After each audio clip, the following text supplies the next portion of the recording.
Good evening and welcome to Have a Seat with Chris Hansen. I'm Chris Hansen, and tonight we take an exclusive look inside a lawsuit against Twitter, claiming that the social media platform knew or could have known child pornography was being traded on its platform. The allegations are shocking, and it has implications that are far-reaching throughout the community. Joining us tonight, Lisa Haba of the Haba Law Firm, who's representing a woman we'll call tonight Jane Doe.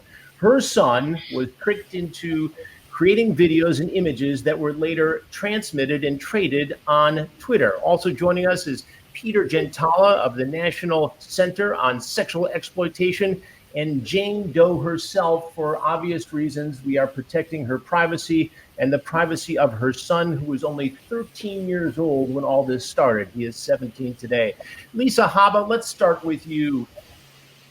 What is the most egregious thing here on the part of Twitter? It appears from reading the lawsuit, the complaint, that Jane Doe and John Doe reached out to Twitter on numerous occasions saying, hey, look, I was tricked into some images being taken. They're on Twitter. You need to take them down. And yet it fell on deaf ears. Explain that. Thanks, Chris. And thank you for having us on your show. Our lawsuit is pretty comprehensive, and it really was quite stunning the way that our client was treated.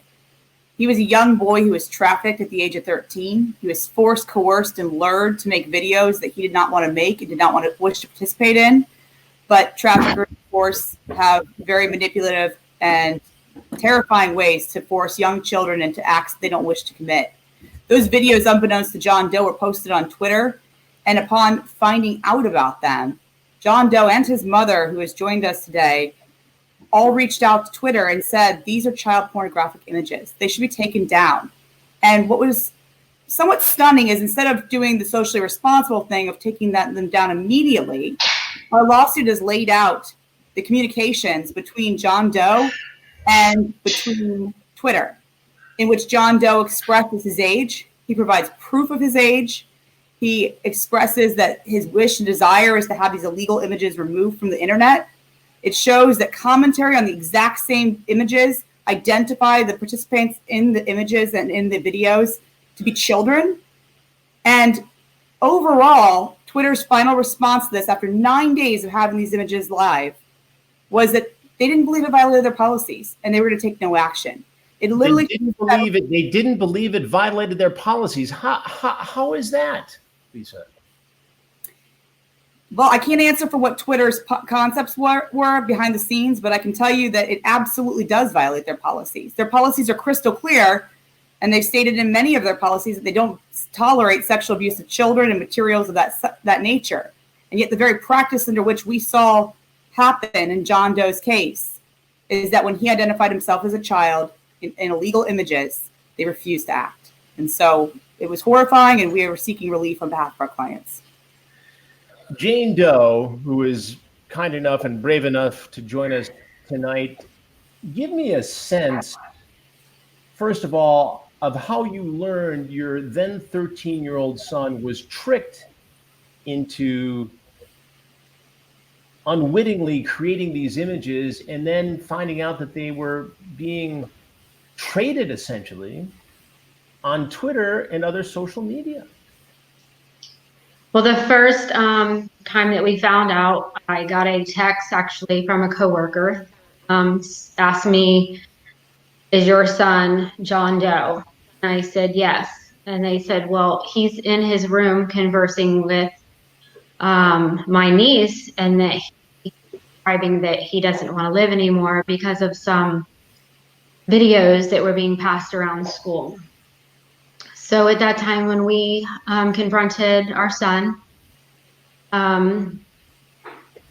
he told us then about the predator that we never knew about. This was last year, January 19th, last year. And he then told us about the predator scenario that happened when he was 13. At that time, he showed us that he thought he started a conversation with a 16-year-old girl across Snapchat. This supposed 16-year-old girl had started conversing with him he said things to us like, Mom, I knew that it had to be somebody I know because she knew that what sport I was in. She knew the people that I hung out with. So he believed that this was a 16-year-old girl who proceeded to send him nudes. She sent nudes of herself and asked for them in response. I think the biggest thing that I wish people, that people could hear is that my son didn't fit the stereotype for this. He has two parents that have decent careers that have spent their life trying to protect them. None of my children have ever went to daycare, and they've never ridden a bus out of trying to protect them. My husband and I have worked complete opposite our entire lives so that our children never had to be placed at the hands of a predator.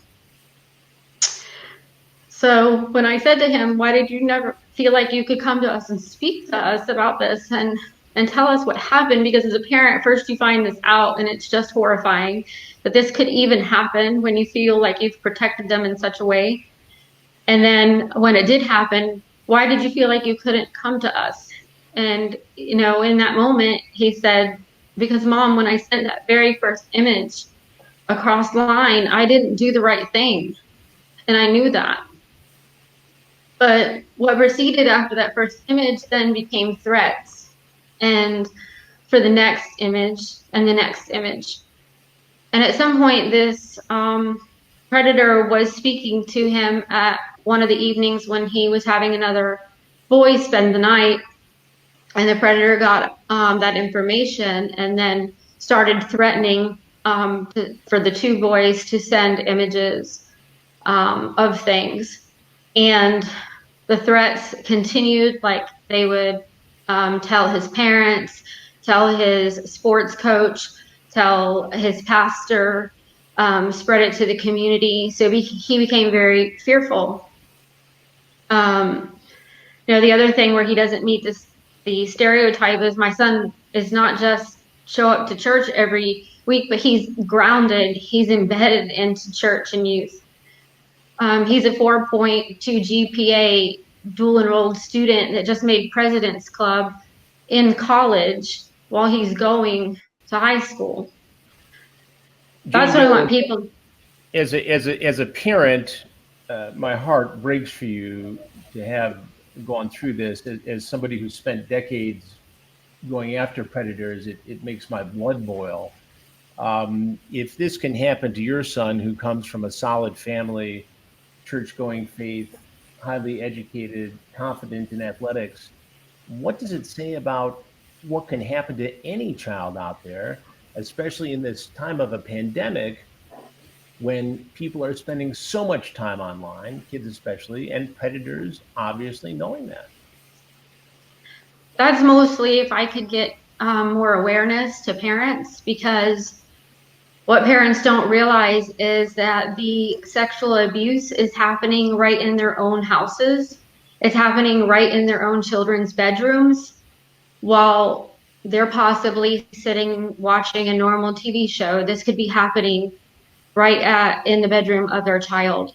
And I was absolutely blindsided. I had no idea that things like this were occurring online. And that's what I want people to know. I mean, my son was baited to the point that he got fearful and the threats escalated. So the pictures and images that he would send escalated. And the other thing that being a teen, it was under his impression that the Snapchat went away. So as a teen boy, he thought the Snapchat went away. So he didn't think that there was any chance he was being recorded. What happened was this predator took individual clips over a span of several months, and the predator developed their own porn video. And I think the most hurtful thing is when I asked him too, why didn't you come to us and tell us? And he said, well, or why did you think that was okay? Why did you think it was okay to send that a crossed line. And he said, well, Mom, I was 13. And honestly, I never had seen a naked girl before. He said, and I was interested. The initial context, aroused his interest. He knows now that it wasn't the right thing to do, but and that he wasn't dealing with a 16-year-old. At the point where we just are so thankful to God that He intervened. This person did ask him to meet, and by then he had figured out that he didn't think it was a 16-year-old. So we're just very thankful that he never met this person in live meeting. We could have lost him forever. He could have been kidnapped and been a victim of human trafficking. Yes. Did we ever find out who this person was in real life? So we did. What we found out was there was a local residence that the URL was coming out of a home that is approximately 20 minutes away, but it was not enough evidence for them to go in and confiscate the computer or confiscate material. So that's the really disheartening thing also, is that these images were being traded and potentially sold. They did link it to a URL in Mexico that had already been turned into NCMEC. So that already had red flags on it. Sorry. No, I know it's difficult material to go over. The NCMEC, the National Center for Missing and Exploited Children. Jane Doe, what happened once you found this out from your son? Had the painful moment of realizing this, and then tried to do the right thing, not only with law enforcement, which sadly was unsuccessful, but with Twitter, which was used to trade these images. Take me through the steps that you took and what happened at each turn. So to be honest, in the very beginning, we didn't know what to do. I felt completely lost. Honestly, I started on my kitchen floor with my Bible and Christ, and I wrote every battle scripture down that I could think of, and I just sat on the kitchen floor with Christ. We seek local law enforcement. And that's another thing I would like people to know, is the really disheartening thing is local law enforcement said things to us like, well, if you turn this in, your son could go down with a felony. Is that really what you want to do? So we were scared to death and didn't know what to do, because the last thing we wanted to do was one mistake at an age of 13 result in a felony. So at that time, when I just honestly was seeking God, honestly, the Holy Spirit told me to reach out to a friend that I hadn't talked to in about a year. And that friend gave me Lisa Haba's name. And the contact with Lisa Haba was actually, the first initial contact was just trying to get her to write a cease and desist letter for Twitter to try to get it offline, because I couldn't figure out how to get it offline. Local law enforcement kept promising me they would get it down. Principal at the school promised me they would get it down, and day after day, no one was getting it down. I literally felt so helpless and had absolutely no idea where to turn. So we reached out to Lisa. She started checking on the cease and desist letter. At the same time, we were writing I put in the formal complaints to Twitter. We were asking them to please take it down, pleading and begging with them that he was a child. We would get automatic replies in the beginning, and then emails, that they were looking into it. Another email that they wanted to prove his age. At this time, during all this trying to get it down, honestly, I just felt so lost, and we continued to pray, and just honestly, God showed up, and my pastor called me and he said, meet at the church at 4:00 this afternoon. And he knew a federal agent. And up until then, every law enforcement officer that talked to my son made it like he was the one in the wrong. Everybody kept passing it off as just a sexting issue, and it was just boys being stupid. Those types of, that's how it felt. Maybe that's not necessarily what they said, but that's how it felt. But nobody was pressing on. The federal agent looked at my son after he asked me to tell me the story. My son told him the story, and he right away said, "You have been a victim of a sex trafficking crime, and this is not your fault." It was the first moment that someone listened other than Lisa. And from that moment forward, the officer said, "I'm going to help you." Within hours of the officer, the federal agent started working on it. It was taken off of Twitter. In the meantime, just to back up a little bit, Twitter had asked for my son's ID. So in the videos, you could see my son's face.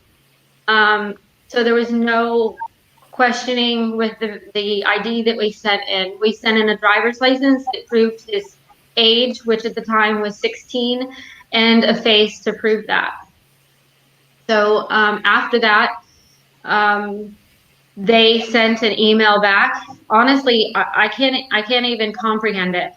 The email back, without reading it word for word, basically said that they had viewed the material or assessed the material and it did not break their policies. But I think what was more disturbing is, instead of saying it doesn't break our policies, but we'll continue to investigate, or something to the fact of that, to at least be humanistic in this, they said it doesn't break our policies and basically no further action will be taken. That if we thought we could basically file another complaint if we wanted to try again, is how I interpreted it.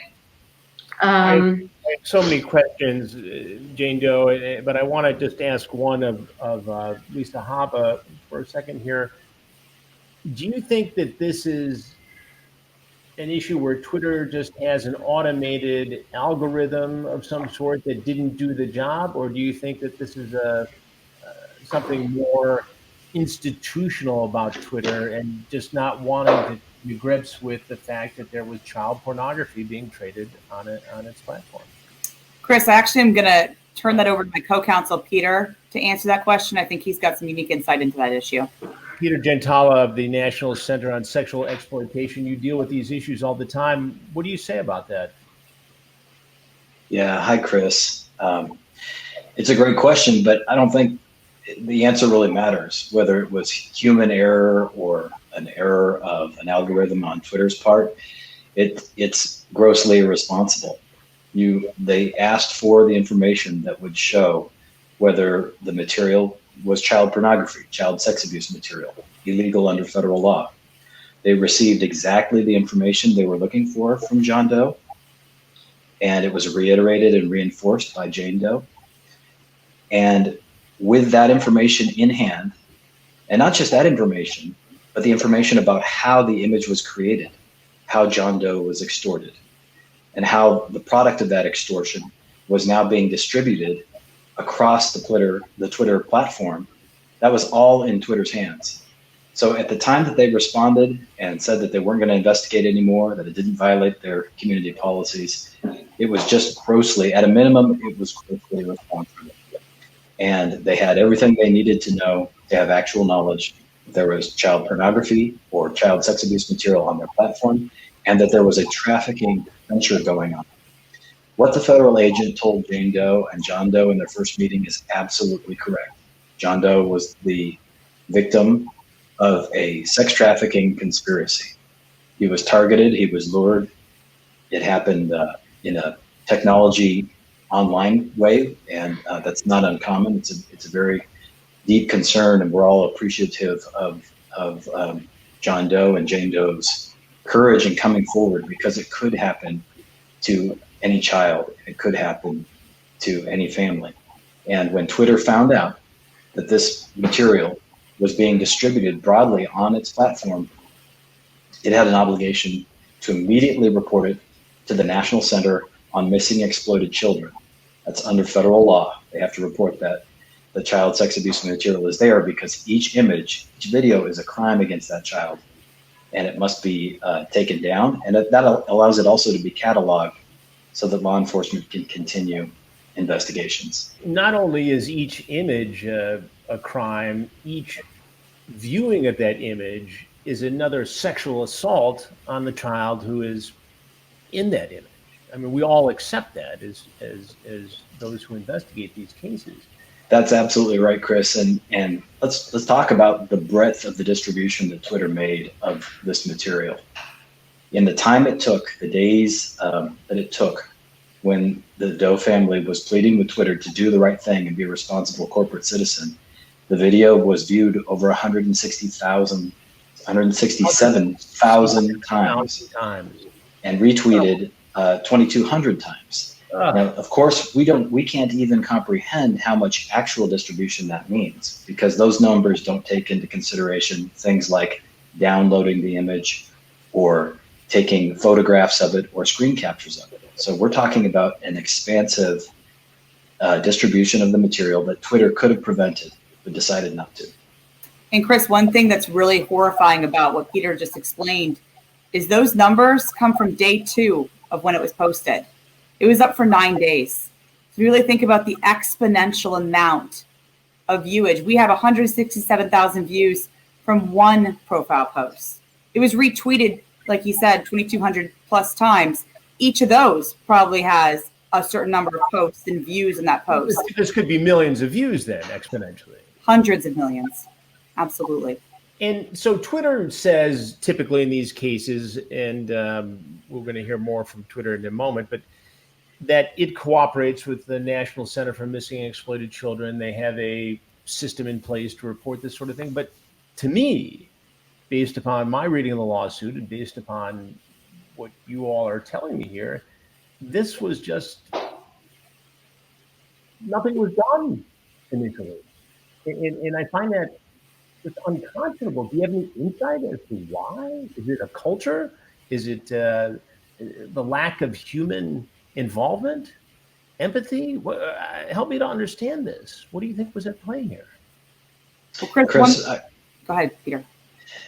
I think we're all struggling with that question. And one point that I'll make, and I'm sure Lisa's got some really good insight into this as well, is that when it comes to the online environment, there is a culture of essentially there not being any accountability.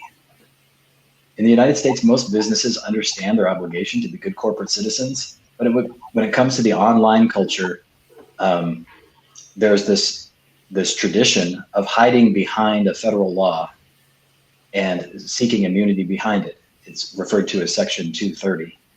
And routinely, online businesses, large platforms like Twitter, large websites, apps will try to immunize their actions by raising Section 230 in federal law. And it gets raised in safety situations like this one. It gets raised across the board. We know that this is not what Congress intended, that originally when Congress passed Section 230, it was part of something called the Communications Decency Act. And it was to encourage businesses to be good corporate citizens. But instead, the way it's been interpreted in courts of law through the years, it's done the opposite. It's become an incentive to take no action and then to seek immunity in federal court afterwards. So that's one thing that has definitely contributed to the culture that Twitter and many other online platforms operate. Lisa, Haba, I want to talk about 230 and with you, Peter, as well in more detail in just a second here. But if Twitter is allowing the distribution of child pornography, shouldn't that be a criminal matter? Well, that's a great question, Chris. But this is still a lawsuit, but isn't that a crime? I mean, if I send you a pornographic image that involves somebody who's underage, that's a crime.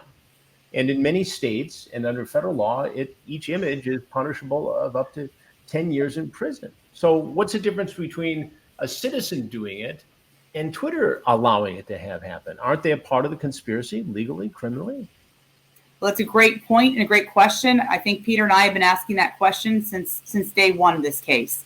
What I can tell you is this: for a civil lawsuit, you can hold a business accountable for actions that they have done to harm a plaintiff. And in this case, of course, that'd be John Doe and his family. But in a criminal matter, you have to go after an individual. A crime can only be committed by a person. It can't be committed by a business.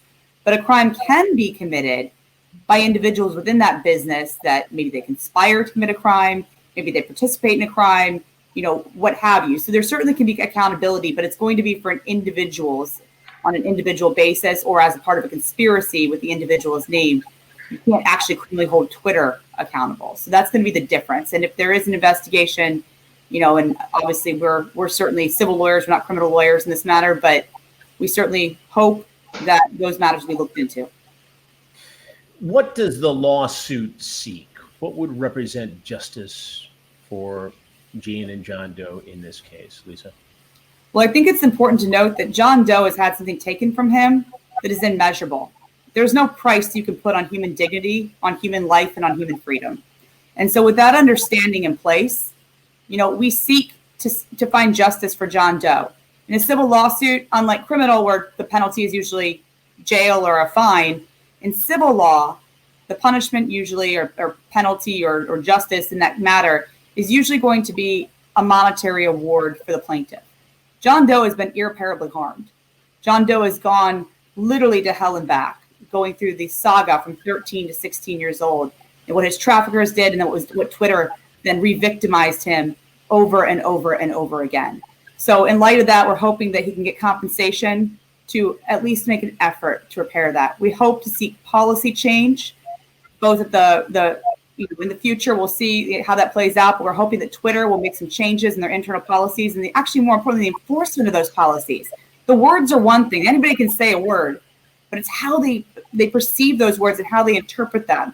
If they can go out there and put algorithms in place and put materials out there that can ban individuals based on a meme of a political variety, they certainly can do it if child pornography is on their platform. You would think that technology already exists, which raises the question, is this an institutional reluctance to deal with this problem, or is it just the lack of human will and decency on the part of a corporate culture?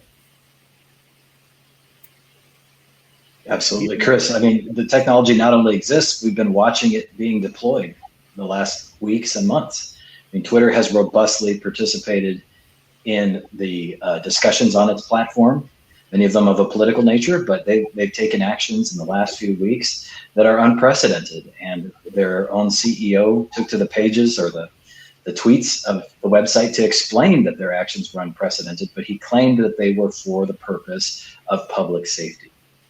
Well, we agree that public safety should be a priority for Twitter, but what could be a more important step than making sure that the platform is not a haven for the distribution of child sex abuse material? And to see all these robust steps taken by Twitter, but yet not focused in being proactive in this very important area is very discouraging. And really one of the reasons why the Doe family has stepped forward to bring this very sensitive lawsuit forward. Let's talk about 230 for a minute. You raised it earlier. It's essentially, it gives the ability to social media platforms like Twitter or others to say, look, we're not entirely responsible for what people say on our platform.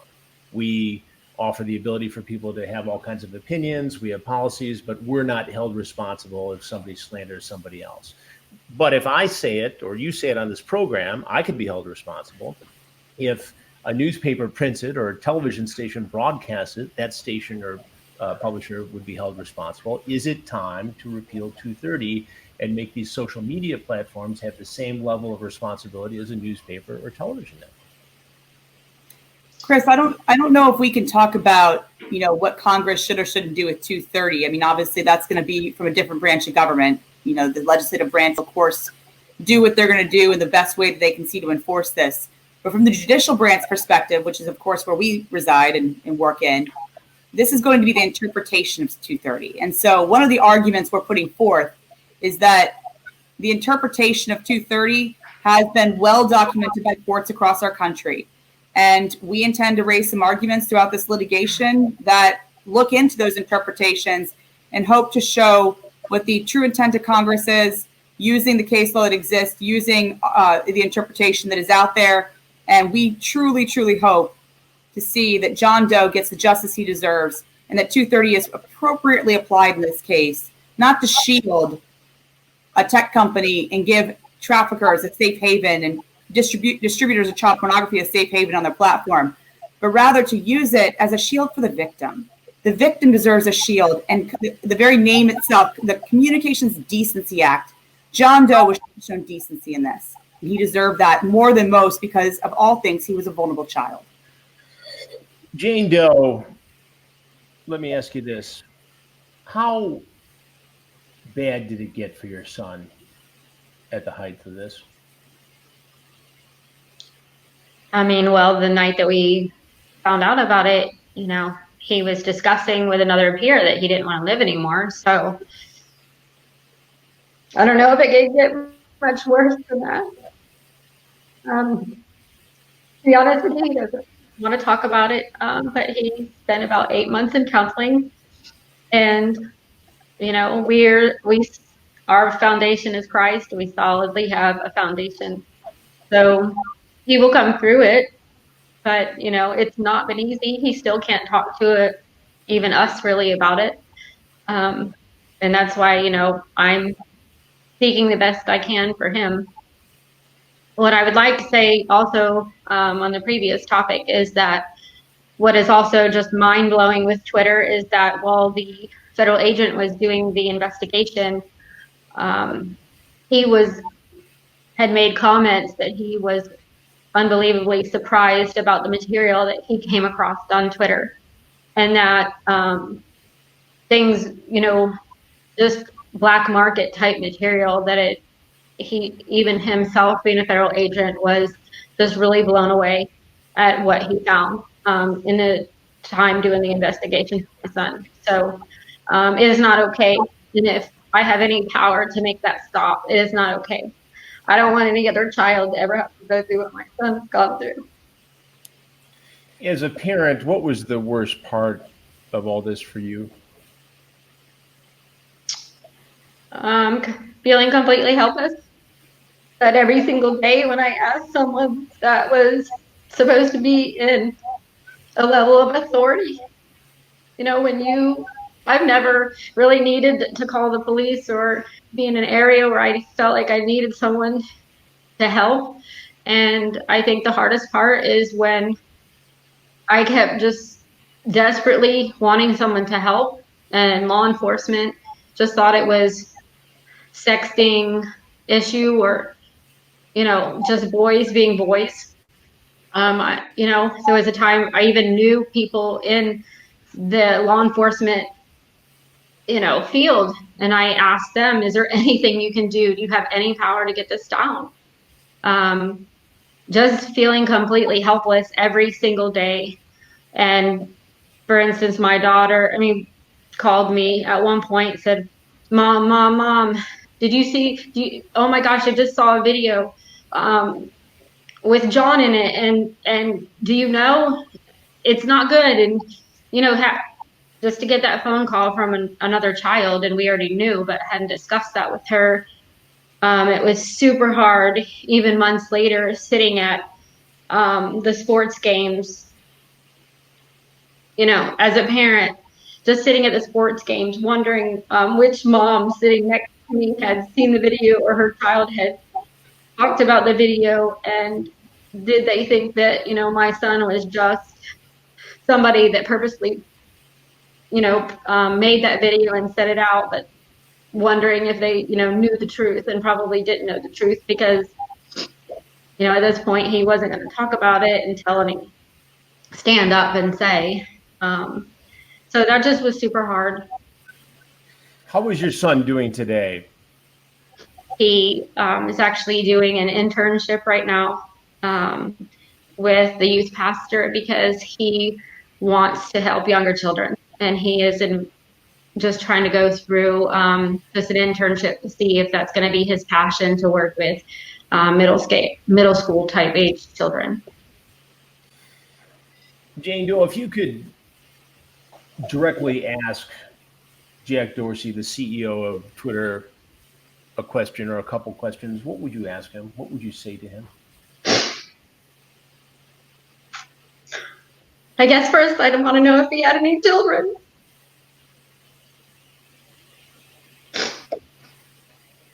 And if he did, would he like any of his children to be treated the way my son was treated?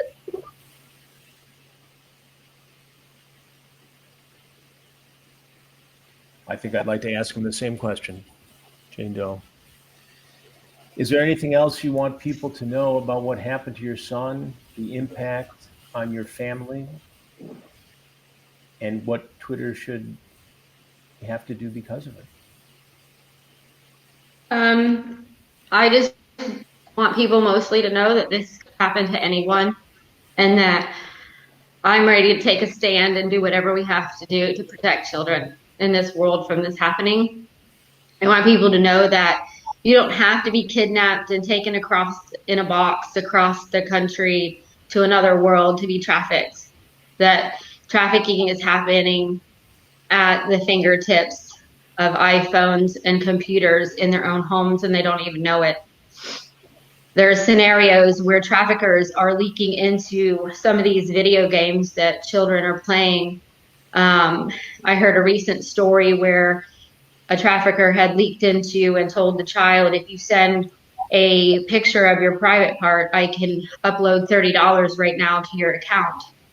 You know, an 8-year-old who's not going to, 8-year-old boy, probably not going to think anything of that. Oh, I'm going to get $30 more to play this video game.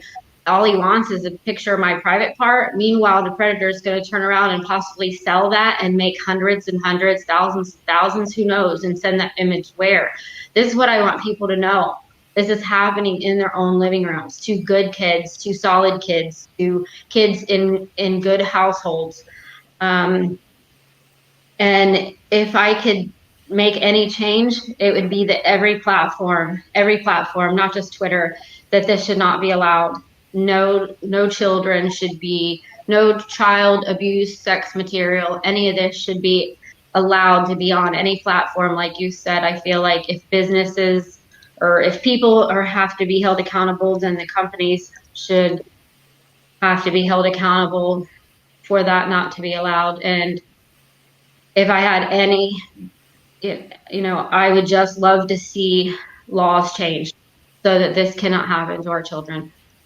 It would be easy, Jane Doe, to retreat into your own family's life and get your son the counseling he needs and deserves and not be public like this. Why was it important for you to speak out? So I had a full argument with a family member today trying to prepare for this, but I do know that where there's darkness and you're going to bring things to light, that God is working. And I believe in my heart that God is in control of this. There's a lot of darkness around trafficking. But I actually was conversing with a family member today that wants to get private and didn't believe that what I was doing was the right thing. But I truly believe that this has to stop. And what I know in my heart is my son is only one of millions and millions and millions of children that are being hurt and abused every single day, probably every hour, every minute. I just happen to be the one person that got the chance, that God gave the chance to be a part of a change. And I struggled with this. I took off work last night just to pray through doing this or not. And honestly, it was hard and it would have been easier not to do it. But if I have the ability to help make change and keep one more child on this earth safe and one more child not have to go through this, then it was worth it. Well, I truly appreciate it. And I promise you that I will use whatever power I have on whatever platform I have to push for justice in this case and cases like it. And I thank you from the bottom of my heart for speaking with me on this. And I wish you and your son and the rest of the family the very best and peace and, recovery. Thank you for being a part of this. I truly appreciate it. Thank you for having me. Lisa Haba, this will not be an easy case for you. It will not be, Chris.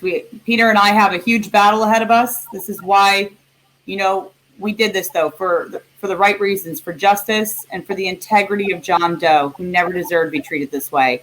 So I'm confident between the Haba Law Firm and Nkosi, as we pursue justice in this case, we will diligently use the laws that are available to us, and hopefully we'll get to the right outcome. Peter, final thoughts tonight for parents who will be seeing this and children and siblings and everybody else who will have to weigh in on this. What do you say to them? Well, what Jane Doe has shared is just so compelling, but it's also true. It's in no way an exaggeration that the threat is real for every family and for every child. And not only in this enhanced technology aided world, is there an opportunity for people with sinister designs to communicate directly with children. There's a tremendous opportunity for the harmful, illegal potential results from that communication to be distributed across broad communication channels. And this case is about accountability for one of the world's largest communication providers that reaches over 330 million people. But it also has implications across the internet and just for our society in general. So I hope everyone takes advantage of learning about this case. The Does have been so courageous. They've stepped forward, and their complaint, Chris, as you know, I know you've looked at it, is a matter of public record. It's available on the internet, and everyone can read the allegations as they've been presented. They've been presented in a way to preserve the Doe family's anonymity, but they're also there to shine the light on this, as Jane Doe has so eloquently said. And we will provide a link to that here as well. Peter Gentala, Lisa Haba, thank you very much for your time. Jane Doe, thank you for your courage. The best to your family, to your son. What does Twitter have to say about all this? Well, we'll take a look at that when we come back. As you know, we have new predator investigations right here on Have a Seat with Chris Hansen, the latest from Michigan. But over the years, I've been asked over and over again many questions about the hundreds of predators that have surfaced in the investigations going back now some 17 years.